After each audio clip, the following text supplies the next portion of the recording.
Let me ask a question. How many of you in the audience have used Uber or Lyft? Quite a few. Does anybody own a Tesla? Is John Maltby still here? There he is. Does anybody own a Tesla and has used its autopilot feature? One, two. John, you're not on the autopilot yet. Okay. In the years ahead, I know those numbers will increase as we get more comfortable and embrace alternatives to us driving solo. One of the ways we may get out of our congestion challenges is through the technology that Lauren Isaac writes about regularly and is here to share with us. Please welcome Manager of Sustainable Transportation at WSP Parsons Brinckerhoff, Lauren Isaac. Hey, good morning, everybody. Thank you for having me. This was really exciting to see my name with just blogger next to it because I actually do this professionally. So I work for WSP Parsons Brinckerhoff. If you're not familiar with it, it's a professional and engineering consulting services firm. I've spent most of my career doing consulting for transit agencies. I've worked in bike share. I'm now working in ride sharing. And what became really striking to me when I started reading about driverless vehicles, and this was probably about 2 or 3 years ago, was A, how quickly they're coming, B, how real the technology is, C, how much it was going to impact society. Over here. Okay. And yet the biggest thing is that at that time there was very little mention of government. And that has definitely changed in the last few years. But at that time, I thought it was really interesting since most of our clients are government agencies in transportation. So I applied for an internal research fellowship and I won it. And I spent about a year developing a guide for how local and state government agencies can plan for driverless vehicles. And as an aside, I developed the blog. And please feel free to follow it because I love blogging about this. But I do consult with agencies around the country and actually around the world on how they can plan for driverless vehicles. So to start, I like to just define what we're talking about. So driverless vehicles, also called automated or autonomous vehicles or self-driving vehicles, it's where a vehicle where the driver is intended to provide destination or navigation input, but they're not expected to be available for control at any time during the trip. This means that the driver can literally be sleeping. It really presents incredible opportunities in terms of changing the design of the vehicles, changing how we get around, how we use our vehicles, how we think of mobility. But thinking about it through the lens of government, it presents really incredible opportunities for safety. Right now, the estimates show that more than 90% of accidents that happen on our roadway are due to human error. So think distracted driving, drunk driving, speeding, that's over 90%. So in theory, if you are able to eliminate the driver, the human, from the equation, we would have the ability to bring accidents down by over 90%. So that's huge from what government goals perspectives are. The second piece is mobility. The ability to get elderly, disabled, and youth to be able to get around more easily is a great benefit. So then the question is, why aren't they here now? I mean, we in the Bay Area actually have had the benefit of seeing them. Have many of you seen them on the roads of the Bay Area? Yeah. I give this talk all over the place, and usually I'm explaining that they really are out there, and you have to believe me, they really are there. But you know, right now, most car companies and technology developers are stating that these vehicles will be publicly available. Fully automated driverless vehicles will be publicly available in the 2018 to 2022 timeframe. The only exception I've heard of so far is Porsche, because Porsche drivers apparently want to have their vehicles. That's how Porsche feels about it.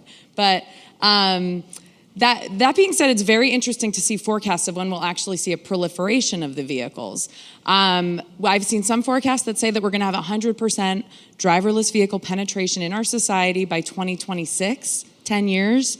I think that's pretty aggressive and probably too aggressive, especially since the average age of our vehicles is 11 years. I don't think people are going to turn over that quickly. That being said, when you look at smartphone adoption, as we heard earlier, it's kind of incredible how quickly we adapt to technologies. So I would say that most forecasts I've seen estimate around 30 to 40% adoption in the 2030 timeframe, but it's yet to be seen. So why don't we have the vehicles here today? There are actually quite a few barriers to adoption right now. The one big one is obviously the technology, just the readiness of it. The question is how ready, how do we know when the technology is ready? And that's something that actually the government is struggling with, how to actually regulate that. The federal government just came out with draft policy guidelines about a month ago, and it was huge literally around the world in this industry because the US government really kind of came out ahead, and it included in it a 15-point safety checklist to outline what might stipulate when a driverless vehicle is ready. But another piece of this is human acceptance. Will people be willing to get into the vehicles? So I'll ask all of you, if you could get into a driverless vehicle right now, parked right outside a box, would you do it? Yeah, this is the Bay Area audience I know and love. I've given this talk in Connecticut. I had one person out of 200 raise their hand. Kind of amazing. But that is a huge issue, and I think literally if automakers had these cars available tomorrow, I don't think we would necessarily see great adoption. So right now the national average is well under 50% people willing to get into those vehicles. So there are quite a few other barriers. Examples include cybersecurity. Who's going to protect the data to make sure that terrorists don't hack into it? Who's going to protect the travel data, making sure there's data security and privacy protections? The liability question, who's liable if a driverless vehicle hits another driverless vehicle? What if that driverless vehicle hits a not driverless vehicle? It gets really complicated, and it's kind of throwing our insurance industry for a loop. And then the last piece is the government. I shouldn't say last, there are quite a few other barriers, those are the highlights, but the government, and what should the government be doing? So I want to really quickly walk through a couple of scenarios of what our world could look like with all driverless vehicles. So if you can kind of put your Jetsons thinking cap on, fast forward, say 50, 60 years, and imagine we have an entirely driverless society. So imagine I'm a mom, it's a Monday morning, I wake up, get my kids ready for school, and I summon our private driverless vehicle from its remote parking lot a few miles away. And that vehicle comes, it picks up the kids, and it takes them to school. And then by the time it gets back, I'm ready to go. So I get into the vehicle, and I first get on the elliptical trainer, and I get my workout in.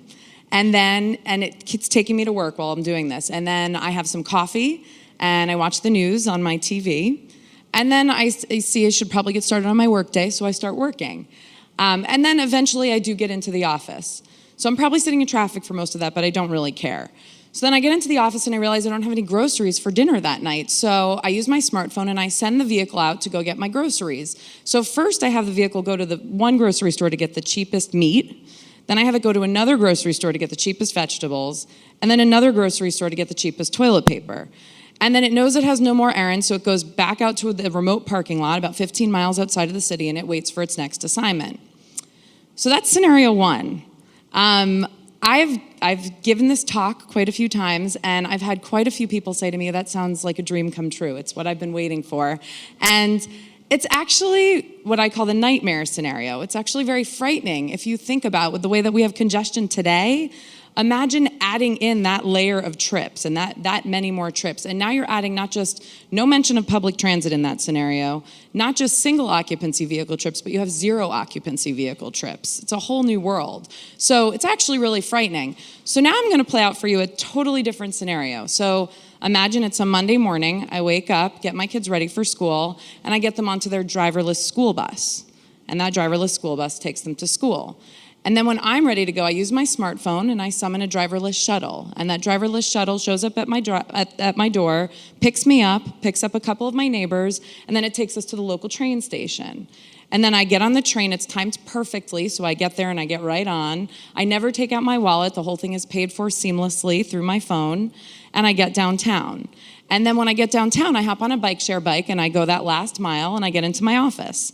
So then when I'm in the office, I realize I don't have groceries for dinner that night. So I pull out my phone and I schedule a grocery delivery for that evening for when I'm home. So that second scenario, I call that the utopian scenario. These are obviously very extreme, but the real difference between those two scenarios is the level of vehicle and ride sharing that's happening. And I am the first to tell you, I know that our reality is going to be somewhere in the middle. It's not going to be that extreme. And that being said, I've had quite a few people say, I think the nightmare scenario is actually just an extension of today's use of vehicles. So that is something to think about. But I would purport to you that it's actually going to be the government that influences where on that spectrum that we fall. It's going to be good government policy and investment that's going to influence how we use vehicles.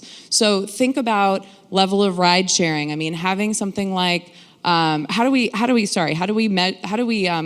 impact, the vehicle miles traveled impact, could be with things like road user charging or high occupancy vehicle lanes. We need people to actually feel the impacts when they make the decisions to use their vehicles that much. Another example will be putting in good policies and land use policies so that we reduce urban sprawl, so people don't choose to live farther from where they work, so they have really long commutes. Influencing how much we charge for parking and how much we charge sales tax for purchasing vehicles, so we reduce people's desire to own vehicles and to put more to park their vehicles downtown.